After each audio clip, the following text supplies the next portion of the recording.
کسی نے آ کر کہا کہ اب آپ کی جتنی دولت تھی، جتنے جانور تھے، وہ بھی مر گئے۔ سبحان اللہ، اب اللہ کا شکر بجا لاتے، کہتے یا اللہ جو رب کا تھا اس نے واپس لے لیا، اسی کا تھا، جتنی دیر چاہا میرے پاس رہا، واپس لے لیا اس نے۔ میں اپنے رب کی رضا پر راضی، میں اس امتحان پر راضی ہوں۔ اللہ اکبر۔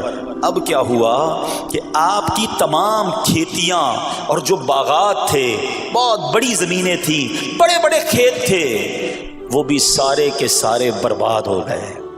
کسی نے آ کر بتایا کہ حضور اب تو کھیت بھی گئے، اب باغات بھی گئے۔ آپ نے فرمایا کہ جس کا تھا اس نے لے لیا، میں اس کی رضا پر راضی ہوں۔ جب تک میرے پاس تھا وہ میرے پاس تھا، اب رب نے واپس لینا چاہا تو اس نے لے لیا۔ اب he was empty handed، یعنی اب کچھ بھی نہیں تھا، نہ بچے ہیں، نہ مال ہے، نہ جانور ہے، نہ مکان ہے۔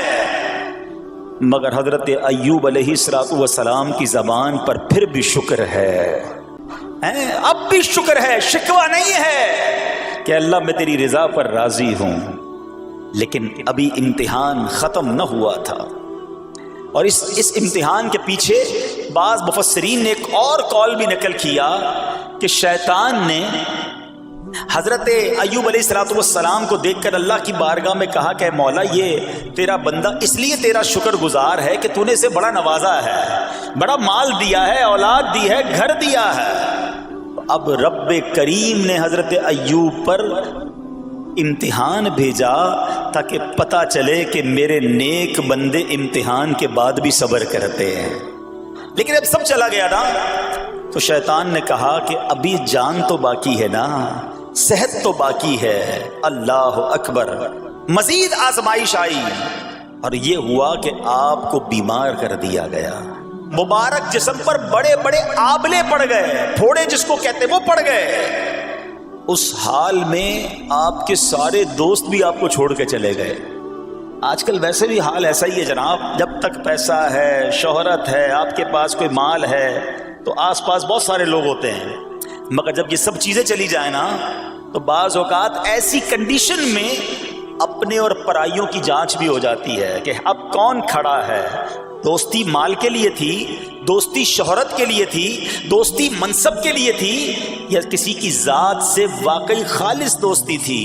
اب کیا ہوا؟ آپ کے سارے رشتہ دار، سارے دوست بھی دور چلے گئے، سوائے آپ کی فرما بردار زوجہ تھی جن کا نام تھا رحمت بن افراہیم، اور یہ حضرت یوسف علیہ السلام کی پوتی بھی تھی، اللہ کے نبی کی آل سے تھی، وہ آپ کی خدمت کرتی رہی۔ اب جسم پر پھوڑے ہیں، آبلے ہیں، ایک بیوی ہے، نہ پیسہ ہے، نہ مال ہے، نہ بچے ہیں، واٹ ایور جو تھا سب ختم، مگر زبان ہے کہ اس پر پھر بھی اللہ کا ذکر جاری ہے، پھر بھی شکر جاری ہے، پھر بھی صبر ہے۔ بات کرنا آسان ہے جناب، مشکل آئے اور صبر کرے بندہ، اصل امتحان یہ ہے۔ زباں پر شکوائے رنجو علم لایا نہیں کرتے، زباں پر شکوائے رنجو علم لایا نہیں کرتے، نبی کے نام لیوا غم سے گھبرایا نہیں کرتے۔ ہم میں سے کسی پر ایسی آزمائش نہیں آئی نا، چھوٹی موٹی آزمائشیں تو آتی رہیں گی۔ ایک بات یاد رکھنا، یہ زندگی کی جو گاڑی ہے نا، یہ مسائل کے پہیوں پر ہی چلتی ہے۔ ہمیں بعض اوقات کسی کی گاڑی، کسی کا مکان، کسی کا خوبصورت چہرہ، کسی کی مسکراہٹ دیکھ کر لگتا ہے یار یہ تو دنیا کا سب سے سخی آدمی ہے۔ ایسا نہیں، تو یہ نہ سمجھے کہ سارا جہان جناب سخی ہے اور میں اکیلا دکھی ہوں، ایسا نہیں ہوتا، بلکہ ہر اس جہاں میں تقریباً ہر بندہ ایسا ہوتا ہے جس کے ساتھ کوئی نہ کوئی دکھ لگا ہوا ہوتا ہے، کوئی نہ کوئی پریشانی ہے، کسی کو مال کی پریشانی، کسی کو روزگار کی پریشانی، کسی کو بیماری لگی ہے، کسی کو اور ٹینشن ہے۔ تو یہ کبھی بھی نہ سوچے کہ میں زندگی گزاروں گا اور کوئی ٹینشن نہیں آئے گی۔ تیار رہو امتحان کے لیے، امتحان ضرور آنا ہے۔ اب کمال یہ ہے کہ اس امتحان میں پاس کون ہوتا ہے۔ حضرت ابراہیم پر امتحان آیا، زبان پر صبر ہے، شکر ہے، شکوہ نہیں ہے۔ اب کیا ہوا کہ آپ کا سال ہا سال تک یہ محال رہا، یہ 2-4 مہینے کا پرابلم نہیں تھا، کئی سال تک آپ بیمار رہے۔ آپ کی زوجہ جو ہے وہ خدمت کرتی رہی۔ اچھا یہاں ایک غلط فہمی دور کر دوں کہ کچھ لوگ یہ کہتے ہیں، یہ کتابوں میں پتہ نہیں کچھ کتابوں میں لکھ دیا گیا کہ حضرت ایوب علیہ السلام کو معاذ اللہ کوڑ کی بیماری ہو گئی تھی۔ ایسا بالکل نہیں تھا. کوڑ کی بیماری نہیں ہوئی تھی، بلکہ نہ کوڑ ہوا نہ جزام ہوا. آپ کو جسم پر پھوڑے پھنسیاں جن کو کہتے ہیں آبلے نکل آئے تھے. کیونکہ کوڑ کی بیماری وہ ہوتی ہے کہ جس سے لوگ نفرت یا حقارت کرتے ہیں. اللہ کے کسی بھی نبی کو کبھی بھی کوئی ایسی بیماری نہیں ہوئی جس کی وجہ سے لوگ اس سے حقارت یا نفرت کریں یا دور بھاگیں. کیونکہ اللہ نے ان نفوس قدسیہ کو، ان نیک بندوں کو، ان منتخب شخصیات کو لوگوں کی ہدایت کے لیے بھیجا ہے. ان کو کبھی کوئی ایسی چیز نہیں ہوئی کہ جس سے لوگ گھن کھا کر دور بھاگیں. تو یہ بالکل غلط ہے. البتہ آپ کے جسم پر آبلے تھے، پھوڑے تھی، اور اللہ اکبر، آپ اس حال میں کیا رب سے عرض کرتے تھے؟ آپ عرض کرتے تھے، قرآن میں یہ الفاظ موجود ہیں، انی مسنی الضر وانت ارحم الراحمین. ترجمہ کیا ہے؟ مجھے تکلیف پہنچی اور تو سب مہر والوں سے بڑھ کر مہر والا ہے، رحم کرنے والوں میں سب سے بڑھ کر رحم کرنے والا ہے. یعنی اللہ کی بارگاہ میں یہ عرض کرتے تھے، یا اللہ تکلیف پہنچی ہے، رحم تو نے کرنا ہے، تو ارحم الراحمین ہے. زمانے سے نہیں کہتے تھے. اب آپ کی آزمائش کا وقت پورا ہوتا ہے، دعا کرتے رہے، التجا کرتے رہے، صبر کرتے رہے.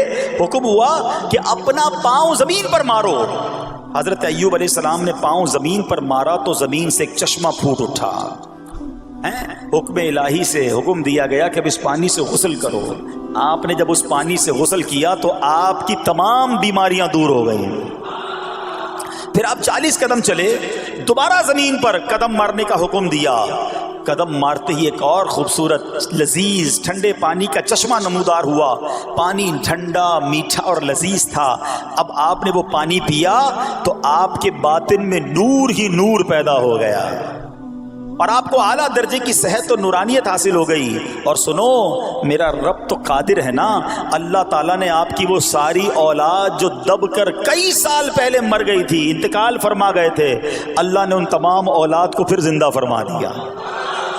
اور آپ کی بیوی کو دوبارہ جوانی بخشی، اور اب اس کے بعد بھی آپ کی کثیر اولاد ہوئی. سنو سنو، جو جانور چلے گئے تھے نا، اللہ نے مویشی، اسباب، وہ خزانہ اس سے زیادہ آپ کو پھر سے عطا فرما دیا.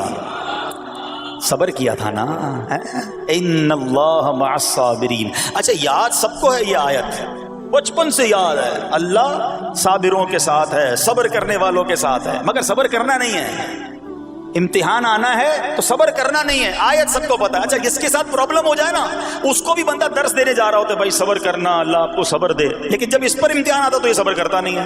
دوسروں کو درس دے رہا تھا، آج تیری باری آئی ہے نا، تو صبر کا دامن نہ چھوڑیں. ہم نے زندگی میں دیکھا ہے، جس نے مصیبت پر صبر کیا، اللہ کی رضا پر راضی رہا، اللہ نے مشکل سے بھی نکالا اور پہلے سے اسے زیادہ عطا فرما دیا.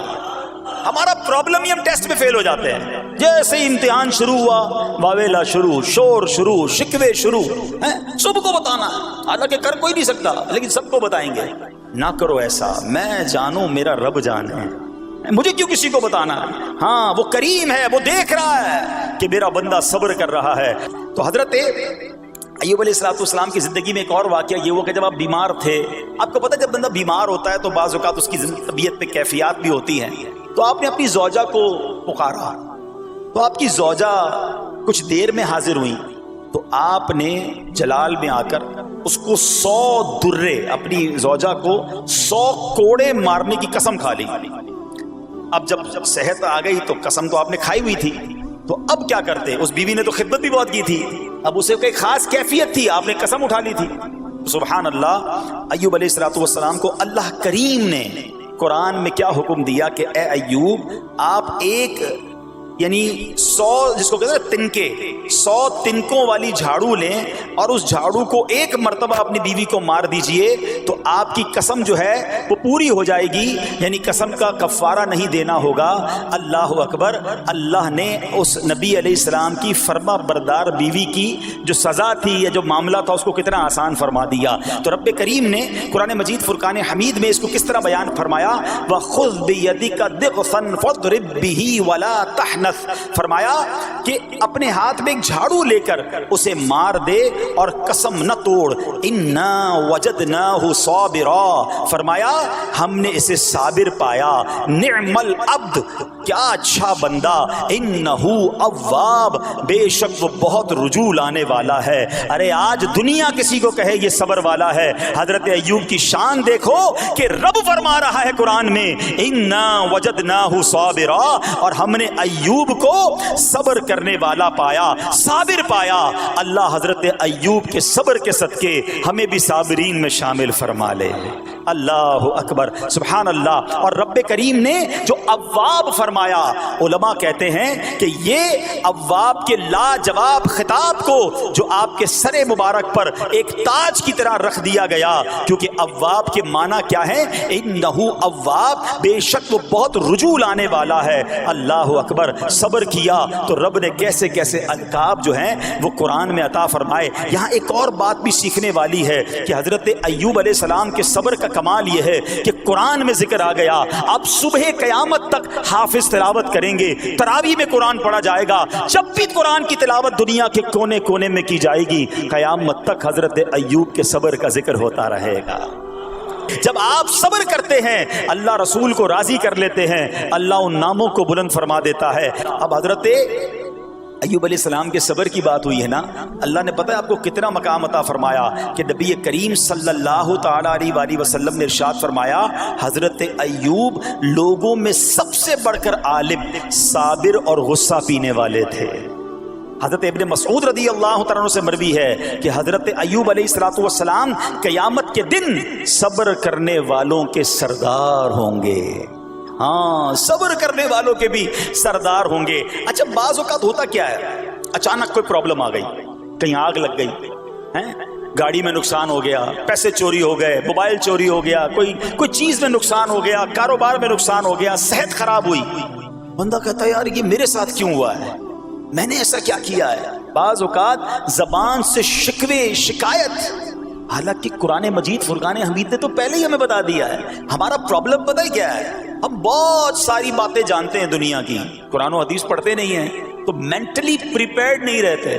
آپ کو پہلے ہی پتا ہو کہ یار گرمیاں آنے والی ہیں، تو اچانک گرمیاں آئیں گی تو پریشان نہیں ہوں گے نا۔ آپ کو پتا تھا جون جولائی میں گرمی ہوتی ہے، بھائی سردیاں نہیں ہوتی، آپ پنکھا بھی تیار رکھتے ہیں، ٹھنڈا پانی کا انتظام بھی رکھتے ہیں، گرمی کے وقت باہر کم نکلتے ہیں، اور سردیاں آتی ہیں آپ کو پہلے ہی پتا ہوتا ہے، رضائی تیار کر لیتے ہیں، سویٹر نکال لیتے ہیں۔ ایسا نہیں ہوتا کہ صبح اٹھتے تو 40 ڈگری ہوتا ہے، دوسرے دن اٹھتے تو 5 ڈگری ہوتا ہے، بندہ کہ یار آج ٹھنڈ کی ہو گئی، کل گرمی کی ہو گئی۔ مینٹلی پریپیئرڈ جب بندہ ہوتا ہے تو وہ تیار ہوتا ہے۔ اگر جو قرآن پڑھنے والا ہے، حدیث پڑھنے والا ہے، اس کو تو پہلے ہی مینٹلی پریپیئرڈ ہونا ہے۔ کیوں؟ قرآن کا وعدہ ہے نا، قرآن کا اعلان سنو۔ اللہ کریم قرآن مجید میں کیا ارشاد فرماتا ہے؟ اور ضرور ہم تمہیں آزمائیں گے۔ کیا فرمایا؟ ضرور آزمائیں گے، تیار رہو، دیر از ایگزامینیشن۔ اچھا، آزمائش کن کی چیزوں کی ہوگی؟ سبحان اللہ، قرآن نے لسٹ بھی دے دی ہے کہ آزمائش کیا ہوگی۔ فرمایا کچھ ڈر سے، اچانک خوف آ جاتا ہے نا، کوئی دشمن آ جاتا ہے، کوئی دھمکی دے رہا ہوتا ہے، اچانک حالات خراب ہو جاتے ہیں، دل میں خوف بیٹھ جاتا ہے۔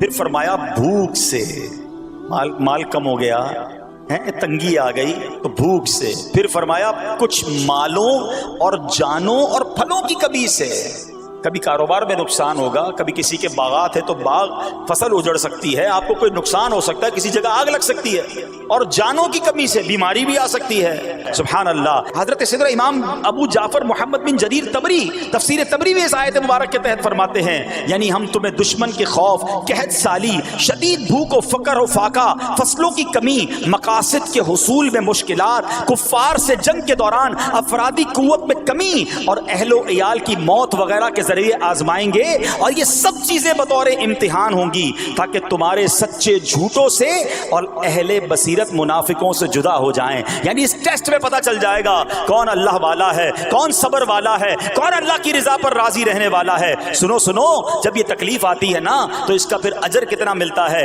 شہنشاہ نبوت، مخزن جود و سخاوت صلی اللہ تعالی علیہ وسلم نے ارشاد فرمایا، جو دنیا میں ہی اپنی ہر خواہش کی تکمیل کر لے تو یہ چیز چیز آخرت میں اس کے اور اس کی خواہش کے درمیان آڑ اور پردہ بن جائے گی. اور جو مالداروں کی زینت کی طرف اپنی نگاہیں دراز کرے تو وہ آسمان والوں کے سامنے بے عزت ہو جاتا ہے. اور جو شدید بھوک پر صبر کرے اللہ عز و جل اس کو جنت الفردوس میں جہاں چاہے گا ٹھکانہ عطا فرمائے گا. ہاں، ہر چیز پوری ہو جائے، جو چاہیے وہ مل جائے، یہ نہیں ہونا چاہیے. کچھ نہ کچھ آزمائشیں آئیں گی، اور اگر سب ادھر مل گیا تو ادھر پھر کیا ملے گا؟ ہم اللہ سے یہ دعا کرتے ہیں کہ ادھر بھی عطا فرمائے، ادھر بھی محروم نہ کرے. ہاں، ہمیں ڈرتے بھی رہنا چاہیے کہ یار میں جو مانگتا ہوں ادھر مل جاتا ہے، کہیں وہاں محروم نہ رہ جاؤں. تو آزمائش آئے تو صبر کرنا چاہیے، اللہ کی رضا کے طور پہ زندگی گزارنی چاہیے. ایک بار نبی پاک علیہ الصلوۃ والسلام انصار کے پاس تشریف لے گئے تو فرمایا کیا تم مومن ہو؟ بڑا کمال کا سوال جواب ہے، ذرا غور کیجئے گا. ہمارے پاس بھی کوئی آ کر کہے کہ کیا تم مومن ہو تو ہم کیا جواب دیں گے؟ صحابہ خاموش رہے. سیدنا فاروق اعظم نے کہا حضور ہاں ہم مومن ہیں. شاید ہمارا بھی جواب یہی ہوگا، ہم مومن ہیں. مگر اگلا سوال سنو نبی پاک علیہ الصلوۃ والسلام کا. فرمایا کہ اگر تم مومن ہو تو تمہارے ایمان کی علامت کیا ہے؟ ہاں، اب ہم سے کوئی یہ سوال کرے تو ہم جواب کیسے دیں گے؟ بھائی تم کہہ رہے ہو مومن ہیں، واٹ از دا سمٹمز؟ کوئی نشانی، کوئی علامت تو بتاؤ نا. اب یہ سوال کرنے والے کون ہیں؟ پیارے آقا صلی اللہ تعالی علیہ وآلہ وسلم. صحابہ سامنے بیٹھے ہیں. ارشاد فرمایا مومن ہو تو علامت کیا ہے؟ کیا شاندار جواب دیا کہ صحابہ کرام نے کہ ہم جب فراخی کی حالت ہوتی ہے نا، آسانی ہوتی ہے تو ہم شکر ادا کرتے ہیں. جب آزمائش آتا ہے، کوئی پرابلم آتی ہے، ہم صبر کرتے ہیں اور اللہ کے فیصلے پر راضی رہتے ہیں. نبی اکرم علیہ الصلوۃ والسلام نے جواب میں کیا فرمایا؟ رب کعبہ کی قسم تم مومن ہو. تو پتہ یہ چلا کہ مومن ہونے کی نشانی یہ ہے کہ جب اچھے دن آئیں تو شکر کرے، اور مشکل کے دن آئیں تو اللہ کی رضا پر، اللہ کے فیصلوں پر راضی رہے، صبر کرے. اب آؤ سوال کرتے ہیں. اچھے دن آتے تو ہم کیا کرتے ہیں؟ ارے بھائی میں تو انتظار میں تھا، تھوڑے پیسے آئیں تو فلاں عیاشی کروں، فلاں گناہ کروں. تھوڑے پیسے تھے تو وہ کام ہی نہیں کر پا رہا تھا، اب تو موقع لگا ہے، اب تو دن آئے ہیں. معاذ اللہ، جس کو اللہ نعمتیں دیتا ہے، فراخی دیتا ہے، تو وہ اللہ کی نافرمانی میں لگ جاتا ہے. اور جب اس کو کوئی آزمائش بھیجتا ہے تو وہ ناشکری کہہ کر، بلکہ بعض اوقات تو کفریہ کلمات منہ سے نکال کر ایمان سے بھی ہاتھ دھو بیٹھتا ہے. ایسا نہیں ہونا چاہیے. عقل مند وہ ہے، یاد رکھنا کہ رب جتنی عطائیں بڑھائے ہم اتنے سجدے بڑھائیں، ہم اتنے صدقے بڑھائیں. دیکھو نا دنیا میں کیا ہوتا ہے، آپ کو کوئی تحفہ دے، آپ کیا کہتے ہیں؟ شکریہ، جزاک اللہ. دوبارہ تحفہ دے، آپ کہتے ہیں بہت مہربانی. تیسری بار دے، بندہ کہ یار یہ تو مجھ پر کتنا مہربان ہے. اتنی مہربانیاں. ناراض نہیں ہونا چاہیے. جو تمہیں دنیا میں 2-4 تحفے دے دے، تم اسے ناراض نہیں کرنا چاہتے. جب سے میں پیدا ہوا، جب سے وہ نواز رہا ہے، وہ ناراض نہ ہو جائے اس کا کوئی خیال نہیں. وہ دیے جا رہا ہے. ہم تو دیکھتے ہیں نا، بندہ غریب ہوتا ہے، تھوڑے گناہ، جیسے جیسے امیر ہوتا گیا اس کے پر پرزے نکلنا شروع ہو جاتے ہیں. مسجد سے دور، نمازوں سے دور، معاذ اللہ حرام کاموں میں پڑ جاتا ہے. ارے اللہ کے بندے، تجھے رب نواز رہا ہے، تیرے تو سجدے بڑھنے چاہیے تھے. لیکن ہوتا کیا ہے، وہ عطائیں بڑھاتا ہے، لوگ خطائیں بڑھاتے ہیں. نہ کرو ایسا. جب فراخی ہو، جب اللہ کی طرف سے آسانی ہو تو شکر ہو، اور جب آزمائش آئے تو صبر ہو. یہی مومن کی نشانی ہے. اور اللہ سے دعا کرتے ہیں کہ اللہ کریم ہمیں اپنے شکر گزار اور صبر کرنے والے بندوں میں شامل فرما لے.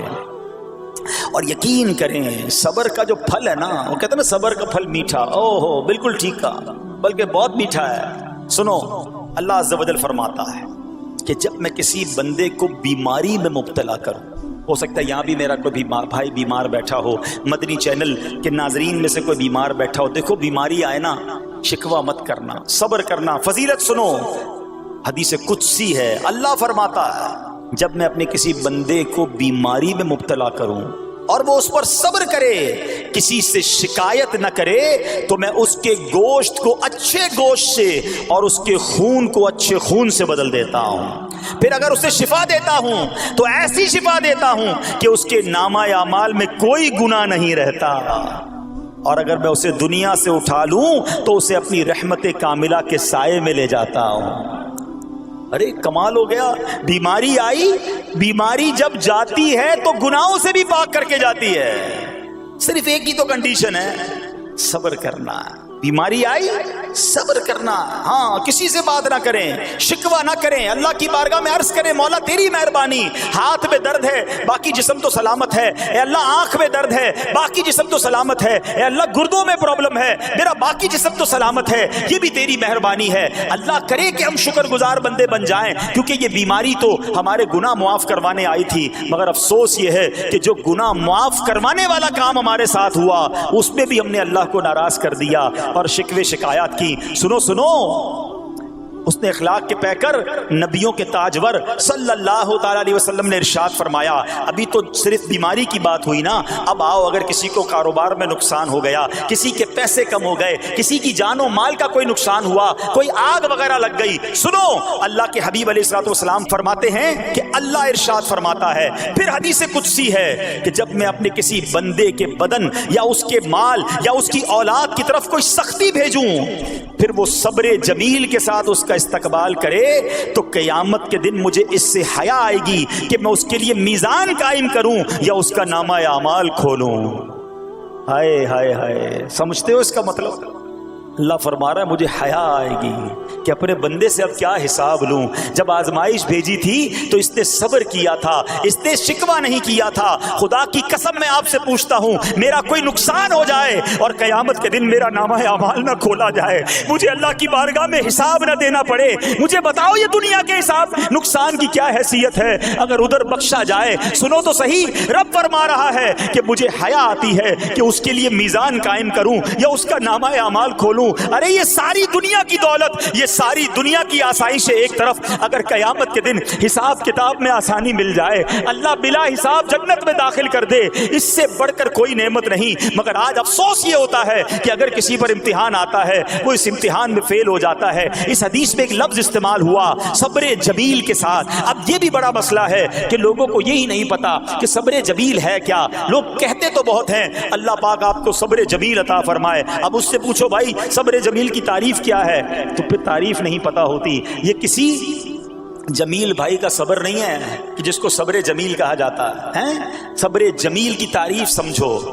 علماء کہتے ہیں کسی مصیبت زدہ اور غیر مصیبت زدہ کو برابر میں دیکھو مگر دونوں میں کوئی فرق نظر نہ آئے، یعنی چہرہ بھی نہ بتائے کہ وہ کسی مشکل میں ہے، اس کی عادتیں بھی نہ بتائیں کہ وہ کسی پرابلم میں ہے، یعنی اس کو دیکھ کر پتہ ہی نہ چلے کہ وہ بڑی مشکل میں ہے۔ فرمایا یہ ہے صبر جمیل۔ مگر آج ہمارا حال یہ ہے، ہمارا چہرہ بتا دیتا ہے بھائی خیر تو ہے، بڑی ٹینشن میں ہو، ہاں یار کیا کروں بس موبائل ٹوٹ گیا، ارے بھائی بڑی چہرے پہ بڑی ہوائیاں اڑ رہی ہیں، بس کیا کروں جناب آج 5,000 روپے کھو گئے۔ 5,000 روپے کھو جائیں، چھوٹا سا نقصان ہو جائے، ہمارا چہرہ بتا دیتا ہے کہ ہمارے ساتھ کوئی معاملہ ہوا ہے۔ صبر جمیل یہ ہے کہ دیکھ کر کوئی پہچان ہی نہ سکے کہ یہ بندہ کتنی مشکل میں ہے، چاہے اندر کتنی تکلیف میں ہو، دنیا والوں کو نہ بتائے کیونکہ وہ رب کا بندہ ہے، وہ اللہ کی بارگاہ میں فریاد کرے۔ یہ صبر جمیل ہے اور اللہ اسے ہم سب کو نصیب فرمائے۔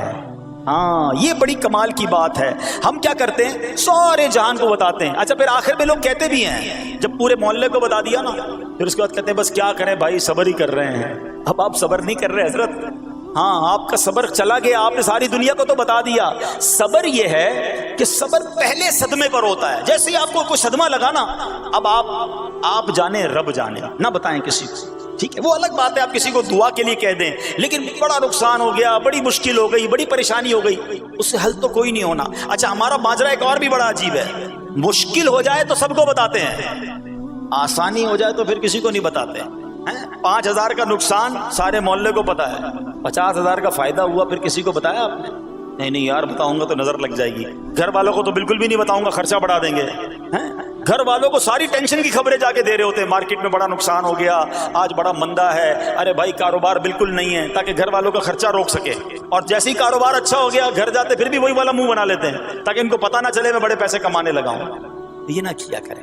ہاں ٹینشن آپ کسی کو بتا کر اپنا صرف ثواب ضائع کرتے ہیں، باقی کچھ نہیں ہوتا، کرنا رب نے ہے۔ اور یہ اگر آزمائش میرے درجے بلند کرنے آئی ہے، اگر یہ آزمائش مجھے اللہ کے قریب کرنے آئی ہے تو پھر تو اس کا استقبال ہونا چاہیے نا۔ سیکھو. آج میں نے آپ کے سامنے حضرت ایوب علیہ السلام کی سیرت اور قرآنی واقعہ بیان کیا کہ سب کچھ چلا گیا مگر وہ اللہ کی رضا پر راضی تھے. رب نے انہیں صبر کرنے والا بندہ بھی فرمایا اور ساری نعمتیں پہلے سے زیادہ عطا فرما دی. ہاں بالکل نوازا جائے گا. صبر کا دامن اگر نہ چھوڑیں تو اے میرے پیارے اسلامی بھائیوں, کبھی بھی یہ ذہن میں خیال مت لانا کہ یار میں دین میں قریب آ رہا ہوں, میری آزمائشیں بڑھ رہی ہیں. سمجھ لو امتحان شروع ہو گیا ہے, ٹیسٹ شروع ہو گیا ہے. اب اس ٹیسٹ میں مجھے کامیاب ہونا ہے اور اللہ کے مزید قریب جانا ہے. زندگی میں جو گناہ ہو گئے ہیں یہ میرے گناہوں کا انشاءاللہ کفارہ بن جائے گا, میرے درجات کی بلندی کا سبب بن جائے گا. اللہ سے عرض کرنا, اے مولا میں تیری رضا پر راضی, میں تیرے فیصلوں پر راضی. اب تک جو دیا تھا تو نے دیا تھا, یہ سب کچھ تیرا ہے. اے رب جب تو واپس لے گا میں اس پر راضی. جب یہ ثابت قدمی نصیب ہو گئی پھر دیکھو غیب کے خزانوں سے کیسا آپ کے دل پر سکینہ اترے گا, پھر کیسا آپ پر رحمتوں کا نزول ہوگا. تو اے میرے پیارے اسلامی بھائیوں, مصیبتیں آ چکی اور آنے بھی والی ہیں. پہلے ذہنی طور پر تیار رہنا مگر صبر کرنا. یہ چند دنوں کی, چند گھنٹوں کی, چند لمحوں کی مصیبت ہے مگر یہ تمہارے درجات کو بلند کر دے گی. رب کریم صبر کرنے والوں کو پسند فرماتا ہے. اور جو میں نے بات کہی تھی کہ صبر بھی کریں اور جب اللہ کریم کی طرف سے راحتیں آ جائیں تو شکر بھی کریں. کیا شاندار رب کا قرآن میں فرمان ہے. اللہ فرماتا ہے وَإِذْ تَأَذَّنَ رَبُّكُمْ لَئِن شَكَرْتُمْ لَأَزِيدَنَّكُمْ وَلَئِن كَفَرْتُمْ إِنَّ عَذَابِي لَشَدِيدٌ. اللہ قرآن میں فرماتا ہے اور یاد کرو جب تمہارے رب نے اعلان فرما دیا کہ اگر تم میرا شکر ادا کرو گے میں تمہیں اور زیادہ عطا کروں گا. ہاں شکر کرو رب اور دے گا, مگر اگلا حصہ سمجھنے والا ہے. اور اگر تم ناشکری کرو گے تو میرا عذاب سخت ہے. اللہ نے اپنے عذاب سے بھی ڈرایا ہے اور شکر کرنے کا درس بھی دیا ہے. اللہ کریم سے میں دعا کرتا ہوں کہ اپنے نیک بندوں کے صدقے, کربلا والوں کے صبر کے صدقے, نبی پاک علیہ الصلوۃ والسلام کے طائف کے میدان میں پتھر کھا کر دعا دینے والے صبر کے صدقے رب کریم ہمیں بھی صبر کی نعمت نصیب فرمائے. صرف زبانی نہیں قلبی طور پر ہمیں صبر کرنے والوں میں شامل فرما لے. اگر ہم پر کوئی آزمائش ہے تو رب کریم یہ آزمائش ہمارے گناہوں کا کفارہ بنا دے, ہمارے درجات کی بلندی کا سبب بنا دے.